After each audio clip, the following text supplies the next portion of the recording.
Hello সবাইকে, welcome back to my mini vlog. এটা ফ্রাইডের vlog আর সেদিন সকালে ব্রেকফাস্টে ছিল সিরিয়াল। এত গরম পড়েছে যে দুপুরে একটু গ্লুকন্ডিও খেয়েছিলাম। তারপর সন্ধেবেলায় বাবা মার সাথে একটু বেরিয়েছিলাম। অ্যাকচুয়ালি যে মেলাটায় যাব বলে বেরিয়েছিলাম, গিয়ে দেখি মেলাটা শেষ হয়ে গেছে। আমার খুব আইসক্রিম খেতে ইচ্ছা করছিল আর আমুলের এই পেস্তা মালাই কুলফিটা আমার কিন্তু ফেভারিট। অনেকে দেখি দোকানের সামনে এরকম আইসক্রিমের র্যাপারগুলো ফেলে নোংরা করে। আমার এই জিনিসটা না একদম পছন্দ না। যাই হোক, সেদিন এরকম অনেক দেখেছিলাম বলেই তোমাদের সাথে একটু শেয়ার করলাম। মেলাটায় ঘুরবো বলে গেছিলাম, কিন্তু মনটা খারাপ হয়ে গেছিলো মেলা বন্ধ দেখে। তো আইসক্রিমটা খেয়ে মনটা আবার একটু খুশি হয়ে গেছে। তারপরে ভাবলাম যে চৈত্র মেলা হচ্ছে, সেখানেই একটু ঘুরে আসি।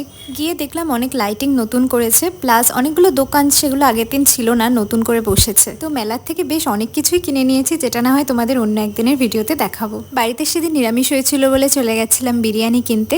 বিরিয়ানি শেষ হয়ে গেছিলো, তো ওরা নতুন হাঁড়ি নামাচ্ছিল, ততক্ষণ আমরা ওয়েট করলাম আর বিরিয়ানি নিয়ে চলে আসলাম বাড়ি। তো আজকের মতো টাটা।